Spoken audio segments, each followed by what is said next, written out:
ओम शांति। आज की मुरली में बाबा ने हमें कौन सा टाइटल दिया? क्या है आप सभी बोलो ना, हम क्या हैं? कारीगर, छोटे मोटे नहीं। बाबा ने कहा तगारी सीमेंट ईंट उठाने वाले नहीं। क्या कारीगरी करते हैं? दुनिया को ही स्वर्ग बना देते हैं। आज हम इस बात पे ही चर्चा करना चाहते हैं। ज्ञान धारणाओं की बातें तो करते ही हैं। बाबा कैसे युग बदलता है, हम उसमें क्या करते हैं? संसार में दो युगों से, वही पंखा जरा चला देना और पीछे के भी चला दो। दो युगों से इस बात पर बहुत चर्चा रही थी कि भगवान ने सृष्टि कैसे रची। तीन चीजों को अविनाशी माना गया: आत्मा, परमात्मा और प्रकृति। इनका निर्माण नहीं किया किसी ने। कोई कहे हवा किसने बनाई?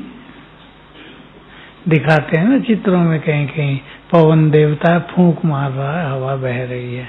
ऐसा नहीं, हवा कोई बना नहीं सकता। कोई सोचे आकाश किसने बनाया?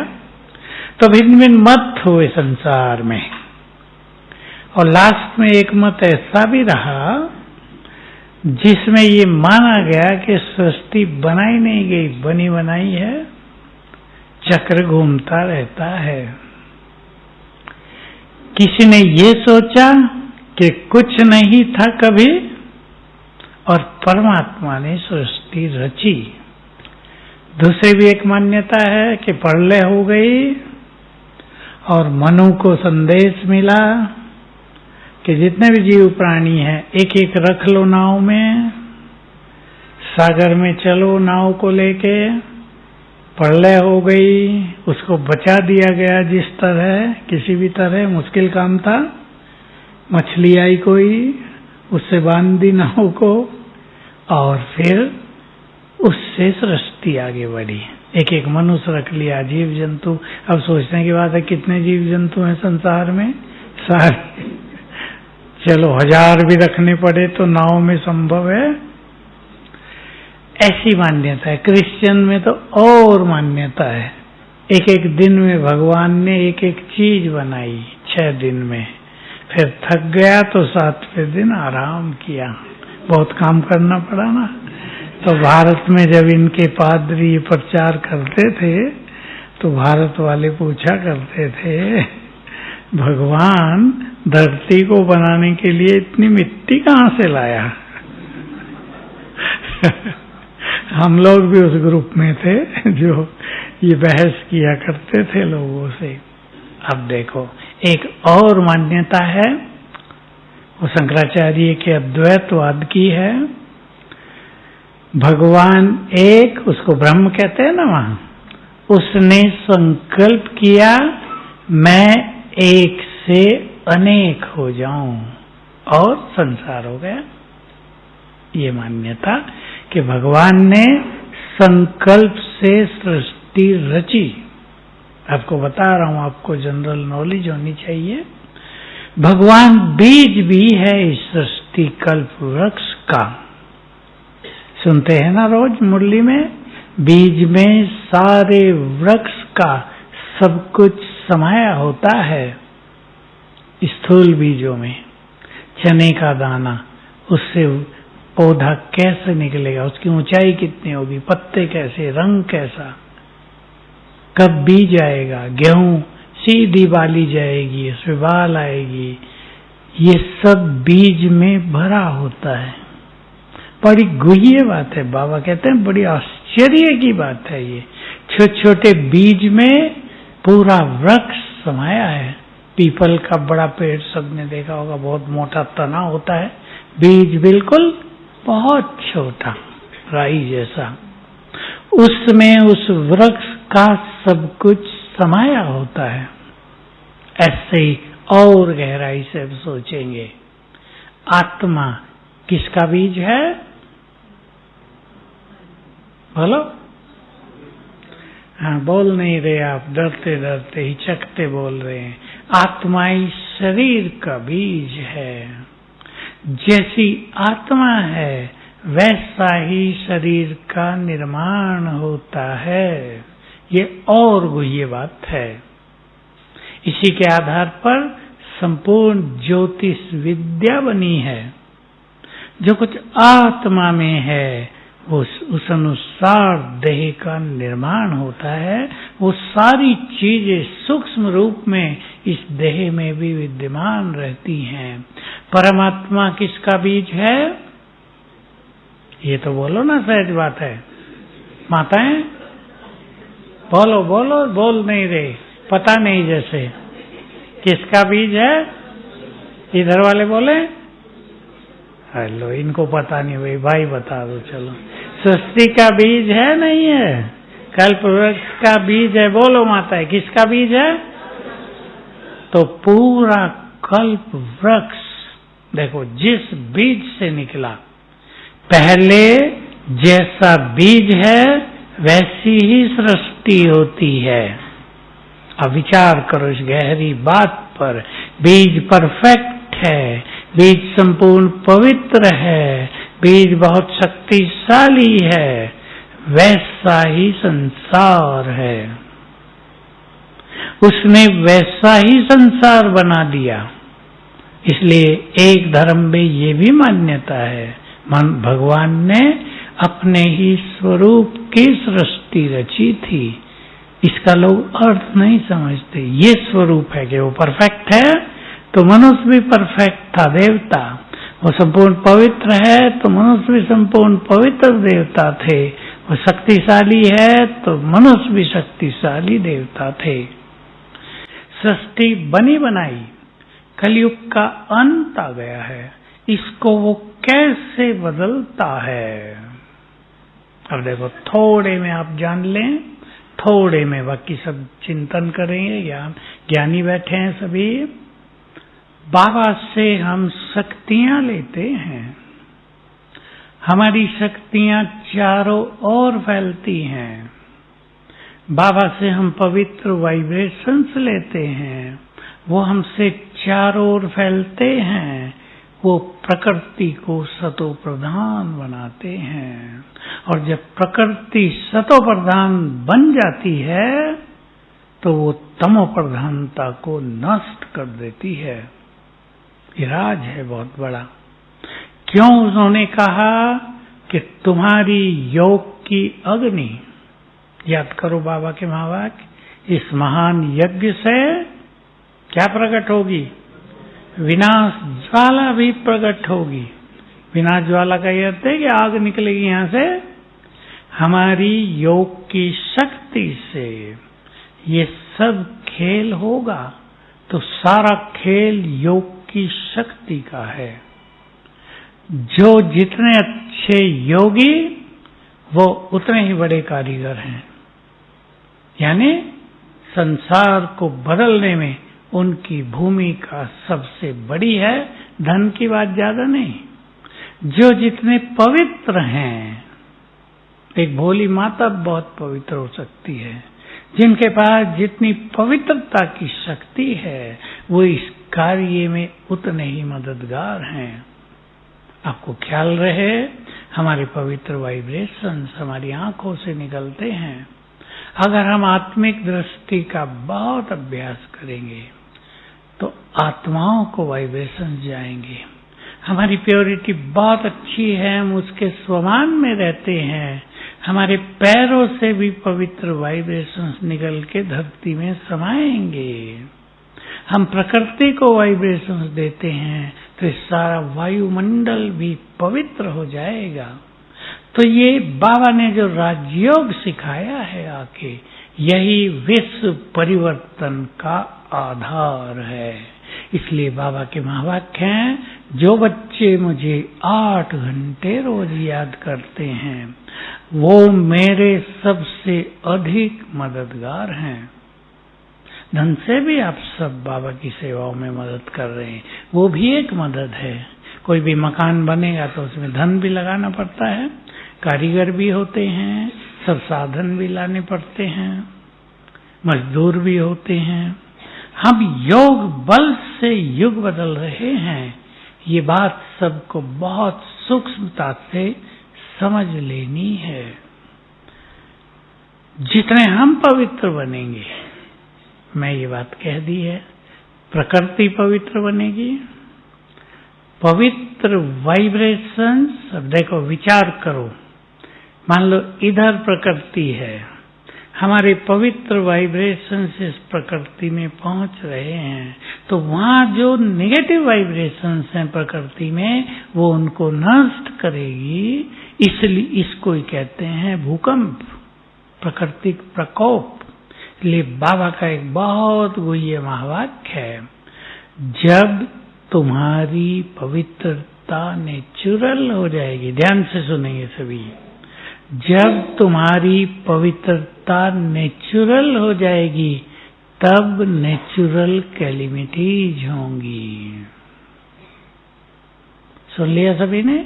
नेचुरल, एक छोटे बच्चे की तरह जिनको अपवित्रता का ज्ञान ही नहीं है, ऐसी नेचुरल प्योरिटी नेचुरल कैलेमिटीज को जन्म देंगी। देखो एक अच्छी चीज बुराई को समाप्त करेगी, लगेगा विनाश हो रहा है, पर होगा प्योरिफिकेशन, शुद्धिकरण। तो जब प्रकृति शुद्ध हो जाती है, ये बहुत बड़े रहस्य हैं, तो प्रकृति सब कुछ प्रदान करती है। नदियां मीठी हो जाएंगी, पानी नीचे से थोड़ा निकालना पड़ेगा, बोरिंग या मिनरल वाटर का प्लांट लगाएंगे वहां, यही पानी पिएंगे जो नदियों में बहता है। अमृत तुल्य होगा वो पानी। जो बड़ी उम्र के हैं, हमने तो देखा गांव में जो पानी बहता था नदियों से, वही पीते थे लोग। खेतों के लिए पानी आता था, वही पीते रहते थे। तो प्रकृति जब सतो प्रधान बन जाती है, उन आत्माओं को बहुत सुख देती है जिन्होंने प्रकृति का शुद्धिकरण किया है। तो बाबा की शक्तियां हमारे द्वारा चारों ओर फैलती हैं। हम हो गए बाबा के इंस्ट्रूमेंट, कारीगर, निमित्त आत्माएं। जितना हम अपने को फ्री करेंगे, देखो हमें बाबा कैसे यूज करेगा, बहुत ध्यान से सुनेंगे। जिसके पास मैंपन है, बाबा उससे यूज नहीं कर सकता। उसका मैंपन बाबा की शक्तियों को यूज ही नहीं होने देगा और रोक देगा।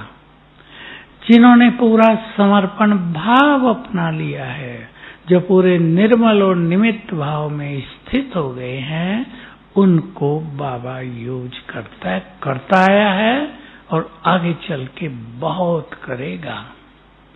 तो खेल इस तरह बदलता है।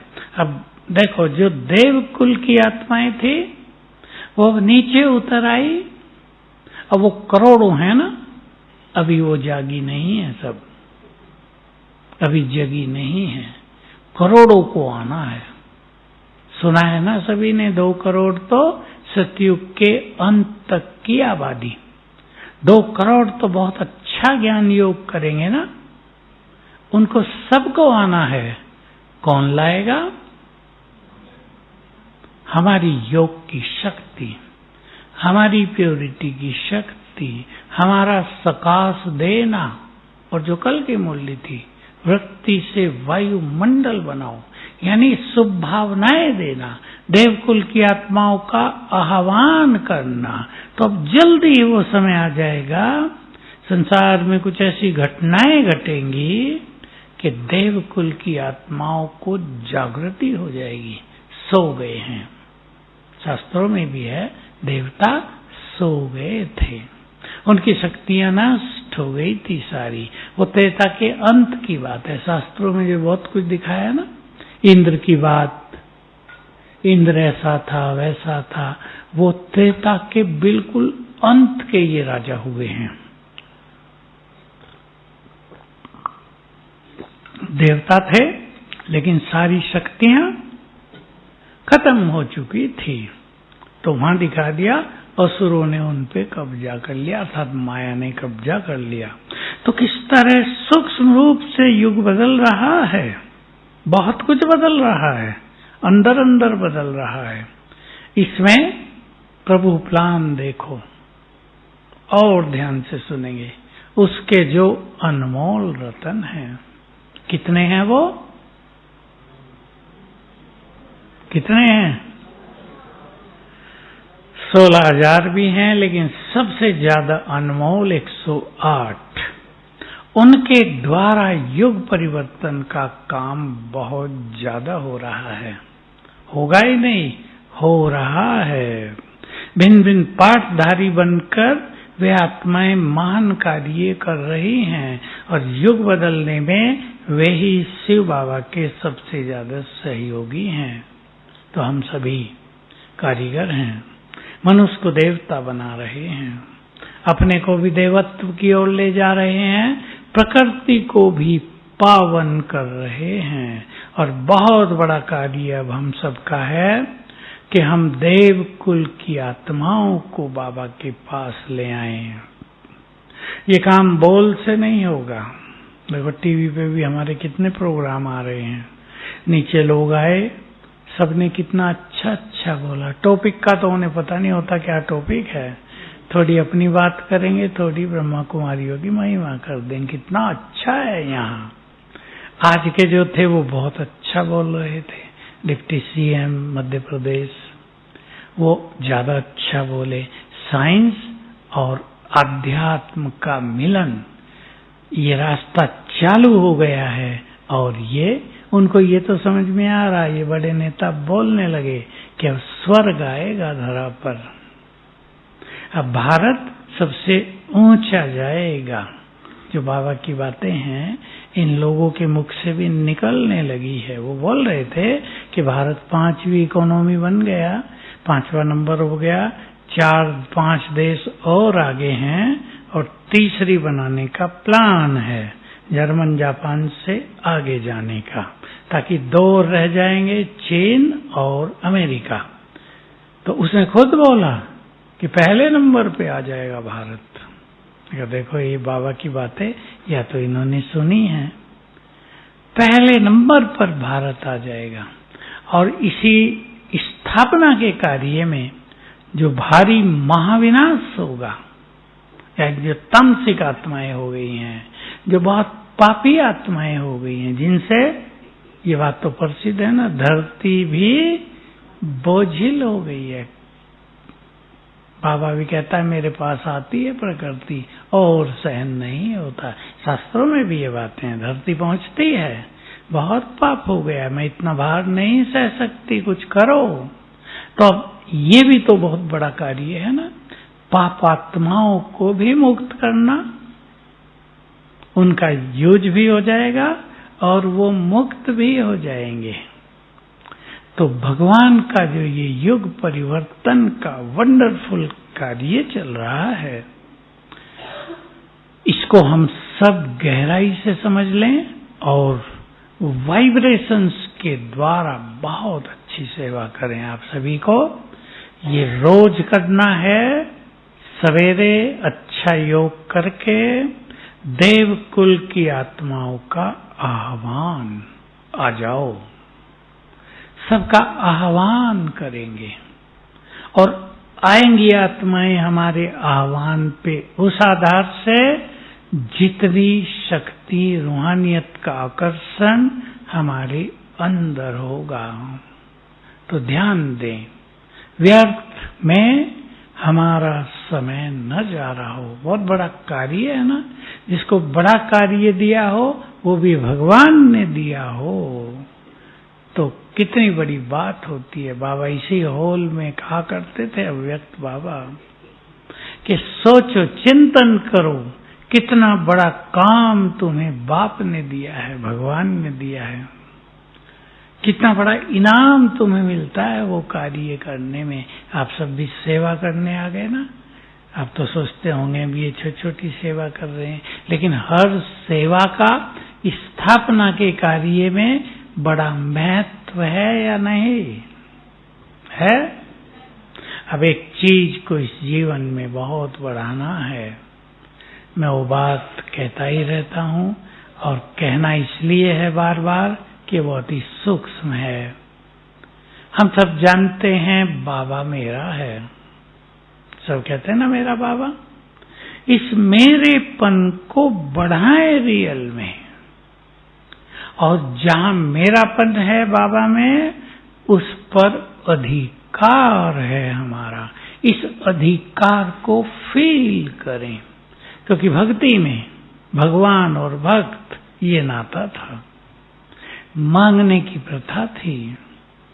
अब ज्ञान में मांगना कुछ नहीं, भगवान और भक्त भी नहीं, क्या हो गए? बाप और बच्चे, अधिकार की भावना।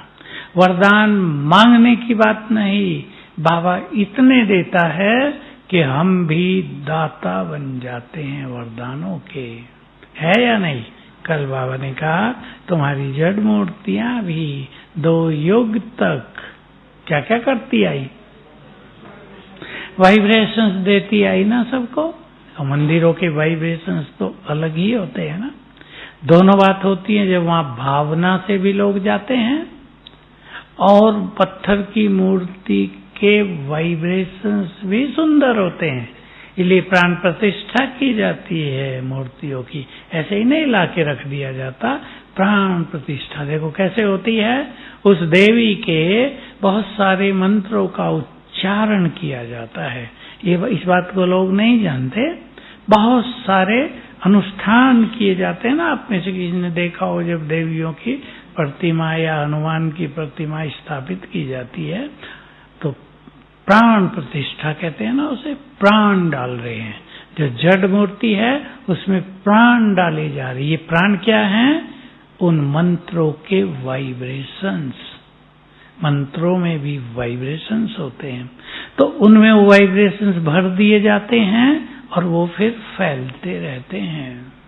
इसलिए आपने देखा सुना तो है ही, ऋषि लोग पेड़ के नीचे ही बैठते थे, जहां बहुत वृक्ष हो वहां बैठते थे। जल तो चाहता था इसलिए जल के पास रहते थे, क्योंकि ये वृक्ष हमारे वाइब्रेशंस को तेजी से ग्रहण कर लेते हैं, फिर फैलाते रहते हैं। हमारे कई जगह बड़े रिट्रीट सेंटर ऐसे ही बने हैं जहां पेड़ बहुत हैं। बेलगाम में बना 1000 आपूस आम के पेड़, 1000।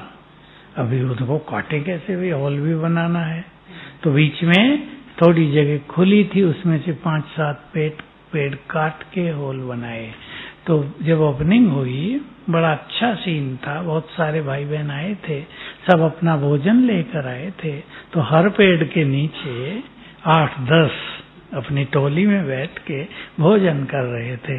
मैंने कहा भाई इनकी फोटोग्राफी करो। फोटोग्राफी चालू हो गई थी, तब कितना अच्छा लगता था। फिर मैं उन सबको कहा कि सभी यहाँ आया करो। थोड़ा दूर था, 20 किलोमीटर। आप सभी यहाँ आया करो और हर पेड़ के नीचे बैठकर योग करो, तो ये पेड़ भी वाइब्रेशंस फैलाते रहेंगे। फिर जो भी वहां जाएगा उसको शांति, सुख, किसी को प्रेम, किसी को अपनापन, ये सब प्राप्त हो जाएगा। एक बात बहुत सूक्ष्म बाबा की कल थी, वो हम सबको जाननी चाहिए कि वाइब्रेशंस से ही मनोकामनाएं पूर्ण होती हैं। हम भी यदि अपने इस देव स्वरूप में स्थित होकर वाइब्रेशंस फैलाएंगे तो दूसरों की मनोकामनाएं पूर्ण होंगी। हमें कुछ करना ही नहीं है, हमें पता भी नहीं चलेगा कैसे पूर्ण हो गई, लेकिन हमारे श्रेष्ठ वाइब्रेशन से दूसरों की मनोकामनाएं पूर्ण होती रहेंगी। तो सभी बहुत अच्छी तरह विचार करेंगे, हमें अपने को बहुत पावरफुल बनाना है। छोटी मोटी बातों में डिस्टरबेंस न हो। मैं जो बात बीच में कही थी उसको थोड़ा आगे बढ़ा देता हूं। मन कमजोर हो चुके हैं, इससे ब्रेन भी कमजोर हो चुका है। मन को स्वमान के द्वारा पावरफुल बनाएंगे। कौन सा स्वमान? मैं मास्टर सर्वशक्तिवान हूं। इससे हमारा मन बहुत शक्तिशाली बनेगा और ज्ञान से बुद्धि को दिव्य बनाएंगे। देखो, एक बात ये और अच्छी तरह जानने की है। जब हम रोज सवेरे मुरली सुनते हैं, आप क्लास में आएंगे, ओम शांति भवन में आप बैठे मुरली सुन रहे हैं, बहुत ध्यान देंगे जो कहा जा रहा है। एक एक महावाक्य आत्मा को एनर्जी देता है। एनर्जी लेना है, केवल ये नहीं कि पॉइंट लिख लेने हैं। मान लो बाबा ने कोई नशे की बात बोली, याद करो बच्चे, किसके सामने बैठे हो और हमें इसका नशा चढ़ा, चाहे वो आधा मिनट ही चढ़ा हो, आत्मा को एनर्जी मिल गई। तो मुरली के समय को स्वयं में एनर्जी भरने का समय बना दो। क्लास में जाना केवल ये नहीं कि हम ईश्वरीय महावाक्य सुन रहे हैं, मुरली सुन के आए तो अच्छी बात है, लेकिन स्वयं में एनर्जी भर कर आए हैं, ऐसी हमें खुद भी फीलिंग हो। ये बाबा की एनर्जी एक तो जन्म जन्म के दुखों को समाप्त करती है, आत्मा में एक आत्म संतोष भरती है। अब विचार करो, हम सभी द्वापर युग से ढूंढ रहे थे ना, किसे? क्यों भगवान को ढूंढते थे? आत्मा में अंतर मन में ये समाया हुआ था, वो कौन था जिसने बहुत सुख दिया था? पता कुछ नहीं था, सुखदाता हो तुम, लेकिन कौन था वो जिसने हमें सुख दिया था?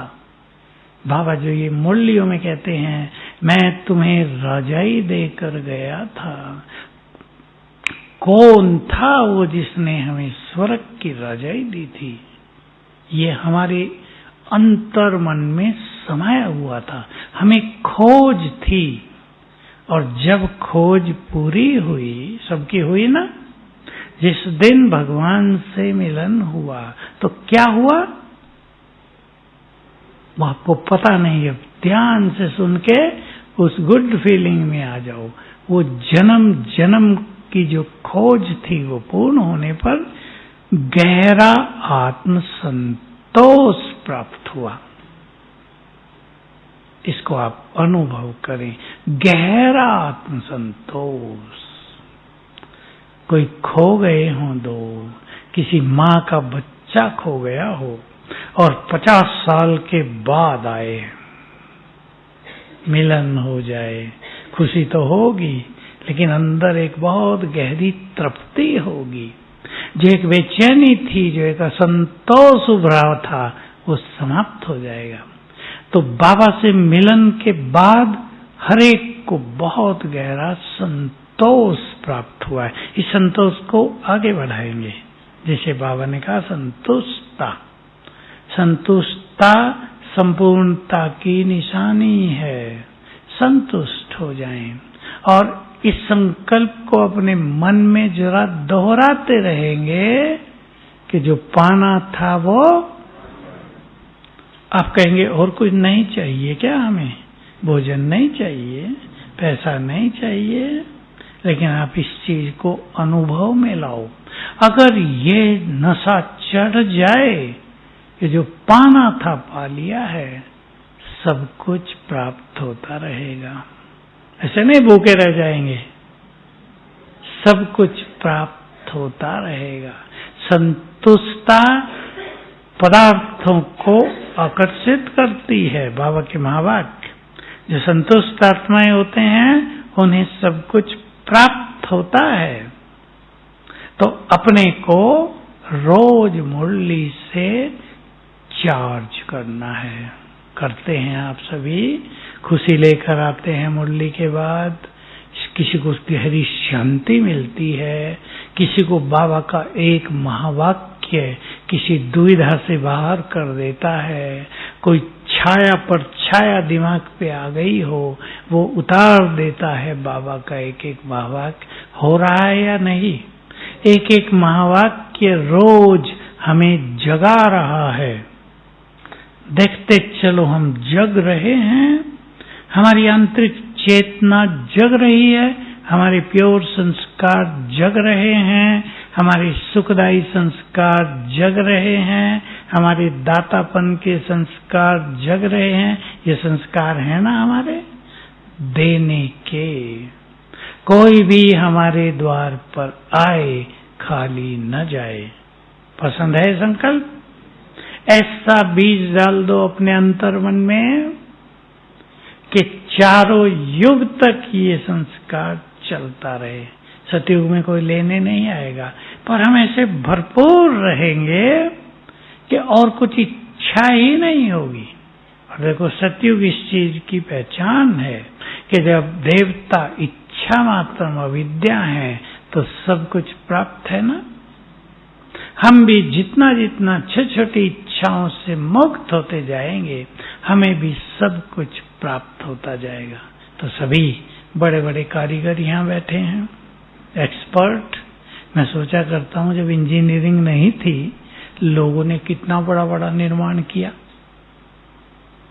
हावड़ा का पुल है कलकत्ता में, बहुत लंबा चौड़ा, जैसी 6 लेन आजकल जानते हैं ना, 6 लेन कितनी चौड़ी हो जाएंगी, उतनी सड़कें और वो पुल ऊपर नीचे नहीं ऊपर फैला हुआ है और उसका किसी को पता नहीं चलता कि ये किसने कैसे बनाया। वंडरफुल चीजें, सुरंग बनती थी नीचे, राजा घोड़े पर बैठकर जा सकता था दूर तक, यहाँ भी बनी हुई है अचलगढ़ से और नीचे मुखड़ी माता तक। इतनी बड़ी सुरंग किसने बनाई? बताया हमें उस पुजारी ने, राणा कुंभा ने बनाई थी, घोड़े पे बैठ के जा सकता था। इंजीनियरिंग थी नहीं। अब जब इंजीनियरिंग है पुल टूटते रहते हैं।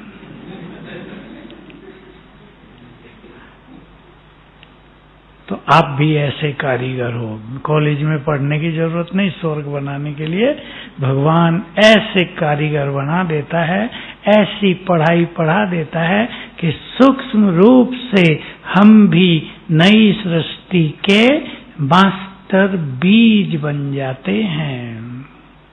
मास्टर बीज बन जाएंगे या नहीं? हमारी भी वंशावली होगी वैसी पवित्र, श्रेष्ठ, महान। बस अब उस सारी वंशावली का आह्वान करेंगे रोज सवेरे।